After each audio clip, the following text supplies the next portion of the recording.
বাবা যদি ব্যাংকে জব করে সেই টাকায় বাড়ি করে সেই বাড়ি কি পিতার মৃত্যুর পরে ওয়ারিশ সূত্রে সন্তানদের জন্য নেওয়া জায়েজ হবে?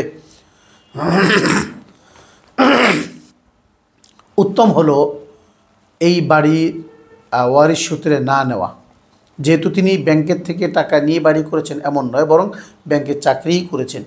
আর ব্যাংকে যারা চাকরি করেন, ব্যাংকের প্রতিটা স্তরের প্রতিটা কর্মচারীর বা কর্মকর্তার বা চাকরিকর্তার প্রত্যেকের বেতনই হারাম বলে ওলামায়ে কেরাম সিদ্ধান্ত দিয়ে থাকেন, যে কোনো ব্যাংকের। বিশেষ করে যদি সেটা সুদী ব্যাংক হয় তাহলে তো কথাই নেই। সেই বিবেচনায় যেহেতু ব্যাংকে চাকরি করে টাকা উপার্জন করেছেন, সেই টাকা দিয়ে বাড়ি করেছেন, অতএব ইনকামটা হারাম নিশ্চিতভাবেই বলা যায়। আর ইনকাম যেহেতু হারাম, অতএব এই বাড়ির মালিকানা হারামের কোনো তামলিক হয় না, অতএব মালিকানা আপনাদের নেই। আপনাদের জন্য জরুরি হলো এটা সাদকা করে দেওয়া, গরিবদের মাঝে বন্টন করে দেওয়া।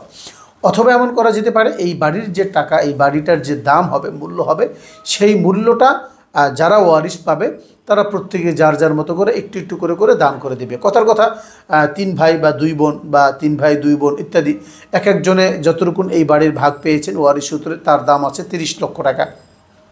তারা এখন নিয়ত করলো এই 30 লক্ষ টাকা আমি গরিবদের মাঝে দিয়ে দিব, সওয়াবের নিয়ত ছাড়া।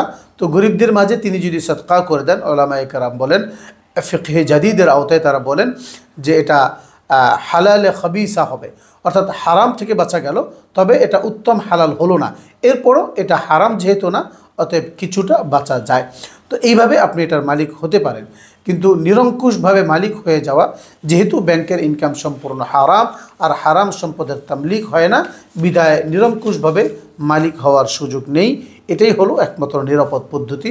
আল্লাহ রাব্বুল আলামিন আপনাদেরকে বোঝার তৌফিক দান করেন।